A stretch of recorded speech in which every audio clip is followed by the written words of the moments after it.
Alrighty guys, welcome back YouTube. This is an exciting day. We have some changes going in. We are going into our growth phase. This has been so long awaited. It's been 6 weeks on a health phase, freshening up the body, feeling good. Blood work came back all good last week. So now it is time for us to grow. So wanted to get on here, give you guys a update of where we're at, what this growth phase is going to look like. Talk a little bit about mindset and stuff like that, but give you guys an updated plan. We are bumping up food up to 3,573 calories on training day, 295 protein. So yes, a lot of protein. So many people think this whole 1 gram per pound of lean mass, like I don't believe in that. He is my coach. So pushing protein up, 295. We can use it. We're going to be training hard. Fats, like to keep those relatively low. We're at 67 grams, and carbs, we're at 457 carbs on training days. Non-training days, 500 calories less, so 3,000. 266 protein. So the change in protein is just from trace proteins. In your carbohydrates, there are going to be some proteins like in your rice and sweet potato, things like that. So that's the only reason for the change in protein. The meat amounts stay the same. So the whole protein sources are going to be staying the same. And 67 grams of fat stays the same. Only thing that changes is 100 grams less of carbs, so 346 grams of carbs. Everything else on plan is staying the same. Training is push A, pull A, legs A, rest, push B, pull B, legs B, rest. It's an 8-day split. I'm just reading over my plan, making sure I give you guys everything. Cardio is 5 times a week, Stairmaster 20 minutes, holding that at level 9 or 10. Steps, 12K max, 10 to 12K daily, just to keep the body moving. I like to go for post-meal quick little walks. It just helps with digestion. It helps with the insulin response. If you want to lower your insulin outside of those training windows, just go for a quick digestion walk, 5 to 8 minutes around the block. It'll really help with your blood sugar and start utilizing those carbs that you just had, especially after a big meal, rather than it just sitting. On top of that, we do 5 vacuums in the morning, stomach vacuums. For those of you who are watching this, you probably know what that is. Pulling your stomach in as tight as you can, just to help keep the waist tight, keep that control for when we step on stage a year from now. And then we do 2 pre-meal every single meal. So that gives me another 10 right there. So we're doing 15 vacuums a day. On top of that, starting body weight right now, we're about 189. So we're going to see how much we can grow and keep it lean. So guys, what I want to talk about with mindset is my ultimate goal is to eventually compete in open bodybuilding. I'm 189 pounds right now. Stage weight would probably be something like 175-ish, realistically. Maybe 180. Probably more towards like 175 to 178. So put on some good tissue since the last show. But we have plenty to go. But you have to be a little bit delusional in this. And just starting out where I'm at right now, we're about a year into taking bodybuilding seriously. So in a year's time, I've probably put on about 8 to 10 pounds of stage weight, which is a really, really good first year. Now, this growth phase, I think, is going to be our biggest one yet. I'm expecting to see that scale in the 200s, no doubt, with still pretty solid conditioning. With that, it's going to take me another 4 or 5 years to get to open bodybuilding. So you have to see it when no one else does. It's about the daily efforts, checking every box. And you need to just check the box. Don't just smash your pen right through it. Because there is a thing called doing too much, that you get diminishing returns, or it actually hurts your progress. You have to be able to prioritize your recovery and feeling good. And I really realized that after I took 2 days off to get blood work. Like the next few training sessions, I felt fantastic. I was like, wow, this is how I'm supposed to feel in the gym. I thought I felt good, but sometimes you're just doing too much, and you have to really be honest with yourself. Like for me, I'm always do more. But sometimes you need to just do less, relax, and hang in there. It's a long journey. So we're just getting started here, and this is going to be exciting. And I appreciate anyone following this channel. I'm really just doing this to document my progress. I want to see from day one of when we started to where we can get this to. And again, I want to step on that open stage one day and be 250, 260 plus. That is the ultimate goal. But that takes years of hard work, years of locking in, and I'm dialed. I love living the same day every single day. Pretty much my routine, it's the same day every single day, Monday through Sunday. The only difference is some days I do this vlog for you guys. But living that same day and being happy with that. I love consistency. I love routine. I love seeing change. And when I'm not seeing growth, not seeing change, that's when I start to get frustrated. So this gives me all of the purpose that I need in the world. Like, I wake up and I have a purpose. Like, what can I do today to take me to that next level? And you have to start asking yourself, like, if I want to be an open pro, what are those guys doing right now? And you have to start way before you get to that pro level. Because you're not just going to become pro by treating yourself like an amateur. You have to adopt those habits. You have to be dialed in. Meal times don't slip. Don't miss meals. Training times don't slip. Don't miss training. Cardio doesn't slip. Routine. Everything is consistent. I like to keep everything consistent down to my steps. It's because now we know what's working, what's not working. If you have all these variables, your rest times, your sleep times are being thrown into shit, like you start not sleeping some days, like that's all going to affect your training. And training is the number one driver for you to build muscle. You could have the perfect diet, perfect sleep, perfect recovery, but if you don't have that intensity in the gym and you're not pushing for progressions in the gym, you will never see the real growth that you could have seen. So with that being said, guys, meal one we had, and all my meals are the same. We just bumped up some carbs. Strictly going rice and potatoes for carbs with my whole food meals, and sourdough in the morning, still my favorite. But yeah, nothing really changes, man. Just the amounts change, and that's off-season prep.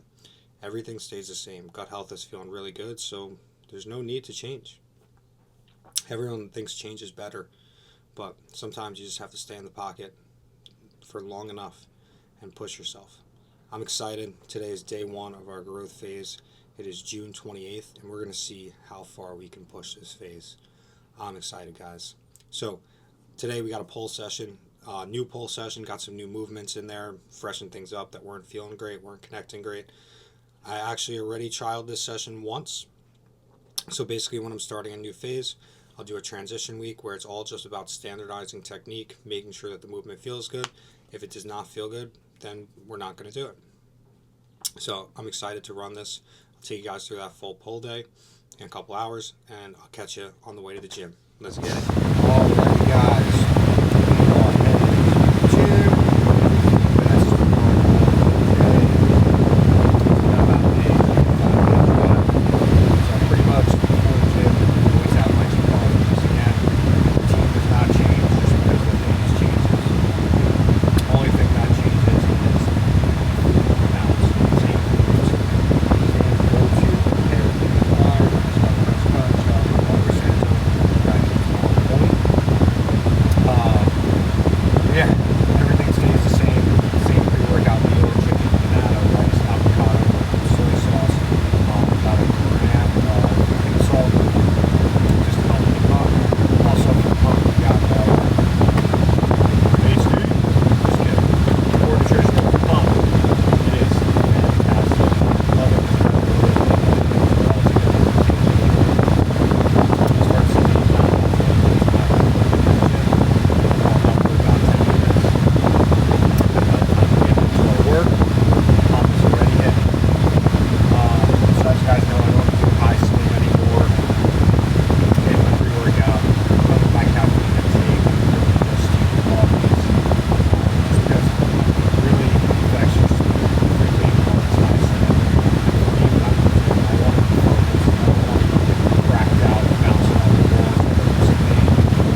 Alrighty guys, so starting off the session, we had this frontal-ish plane pull down.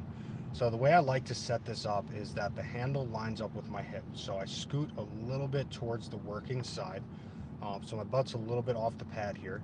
And I rotate my chest slightly open, but keeping that same posture. So as you guys see, it's a good hard contraction into the bottom, and then controlling it all the way up with my lat. It's a little bit iliac, a little bit lat. Really felt these good. This is going to help me widen that lower lat tie-in, which is something that I need a lot of work on. My upper back is pretty wide, but I want to fill in my lats all the way down. So this one targets the exact spot that I'm looking to hit. Now, as you guys see, my chest, my core are not changing posture the entire time. This is purely lat. I'm thinking about driving through my elbow straight down to my hip and keeping my shoulder, my scap down, not really my shoulder, keeping my scap down, not retracted, just down towards my pocket. Moving on to the next movement. This is mid back and lat. So same thing here. We're pulling our scaps down to our pockets the whole time, keeping chest up tall, keeping that proud the whole time. So really all I'm thinking is driving through my elbows, big squeeze at the bottom, and the point of the big squeeze and contraction, that is where your lat is most stable, is in the contracted position. So I like to get that big squeeze. Do not let off the gas as you let that weight up. You got that squeeze, now try to hold it as long as you can while the weight is going up. I don't mean hold the weight as long as you can, but keep your mid back, your lat engaged all the way through the rep. Don't just let it off and let the weight fly up. That is where you're missing out on progress. You're missing out on gain. So that was a really good set right there. Then we're moving into this linear T-bar row from Mega Mass. Love their stuff. The strength curve is fantastic. That it comes off. It feels lightest in that top position where you would be weakest. Makes sense. Someone with a brain designed this machine. Thank you. But looking for same thing, big squeeze of the scaps here. So trying to drive those elbows back and out. So I'm really just focused on squeezing my mid and upper back here. I'm not doing this exercise for lats. I'm really trying to focus on that mid back, upper back, big squeeze, control, and that is it. That was a tough rep, but we got it. All right, moving on to a single arm row. This is my last lat movement right here. So we're driving this one, same setup, hip lined up with the arm of the machine. So I'm just driving my elbow down, trying to scrape the floor with my elbow. Again, see, posture does not change. You almost want to feel, for me, it feels almost rounded because my core is engaged through my mid back, but this is just to engage the lat and allow for better scapular movement. So I felt this a lot again in that lower outside part of my portion of my lat. So just biasing lat here. Again, you can't completely isolate a specific region of your back. It's all going to do some kind of work, but this was a really good set here. Alrighty guys, so quick session debrief, really good session. That's definitely the most I've ever felt my lats connect on pretty much every exercise that I did today. So really excited. Just admiring the hair really quick. Again, shout out Barbara Santo. Look at that lineup. Man, he finesses. Woo! It's nice when you feel like you look good. Just puts you in a good mood. Makes you push yourself even more, man. It's like you got to take care of yourself. Take care of your mental health first before anything else comes. But that was an awesome session. So I hope you guys took something away from today's session. Again, like dealing with self-doubt, or just doubt in general. Like, you have to believe when it is intangible. You have to believe when no one else can see it, when only you can see it. Like, that's the biggest thing, is you just got to believe in yourself and keep pushing every single day. And at the end of the day, I'm getting better every single day. So if I don't make it to the Olympia, the pro stage, something like that, big goals. But at the end of the day, I'm competing against myself. I just want to keep bettering myself every single day and doing everything I possibly can to take it to that next level. And if we get there, we get there. If we don't, we don't. But thank you guys for watching. If you made it to the end of the video, comment down below your favorite back exercise. Just love to see what you guys are doing. And any questions you guys have, just leave a comment. shoot me a message. Check out my Instagram, Coach Jake Lori, same thing. And check out my sponsors, man. Pride Foods, John 10, cream of rice. It is fantastic. And Core Nutritionals, best supplements in the game. I'm actually drinking their electrolytes right now. Really hot day here, humid out in New York. We are finally getting some warm weather, so let's do it. Even though I'm in a crew neck, yeah, I like to sweat when I do cardio. It's the only way I sweat. But yeah, check them out. Alrighty, guys, I will see you on the next one. John out.